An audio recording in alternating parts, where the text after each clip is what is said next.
Push That Rock here with Simpson Math. Let's talk about evaluating the natural log function mentally.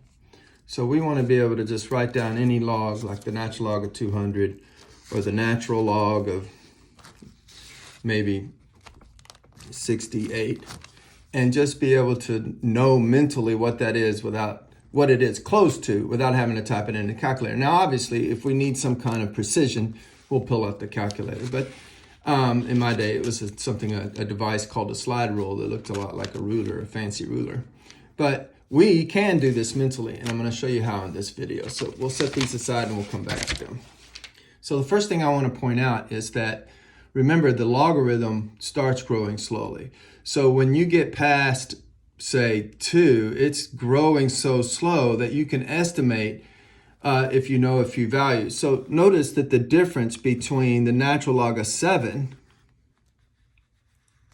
and the natural log of e squared, which is 2, is minimal, very minimal. So since the natural log of e squared is clearly 2, because it's the second power of e, then the natural log of 7 is really close to 2. And it's about 1.9. I should use an approximation symbol here.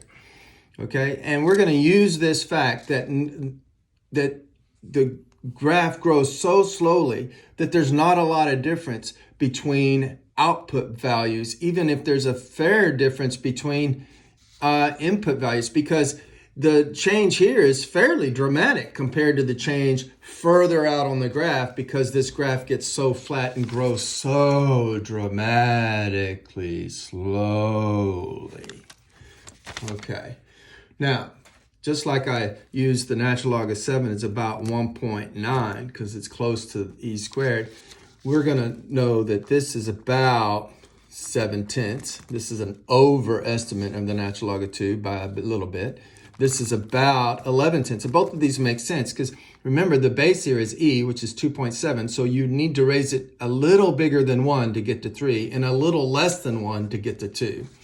And then this one is the natural log of 5 is about, it's about 8/5, but I'd like to write it as 16/10 just because of this is 19/10, 16/10, 11/10, 7/10, but that's, about 8/5 or 1.6. So these just kind of make sense to me, and I can get them off the graph like I did with the natural log of 7. So I don't even have to have them really memorized because I can get them off the graph, but I do have these two memorized quite well. And then this helps me do problems like the one we mentioned earlier. So let's do, I think one of them was the natural log of 200. Natural log of 200. Well, this will seem pretty shaky to you at first, but I say the natural log of 200 is very close to the natural log of 243. And you have two questions. Wow, that was a big jump. You jumped by 43. And 2, why 243? Well, 243 because it's power of 3. See, 3, 9, 27, 81, 243. So first power, second power, third power, fourth power, fifth power. This is the fifth power of 3. So I chose 243 for that reason. I'm going to rewrite it as 3 to the 5th. Then I'm going to roll that 5 off.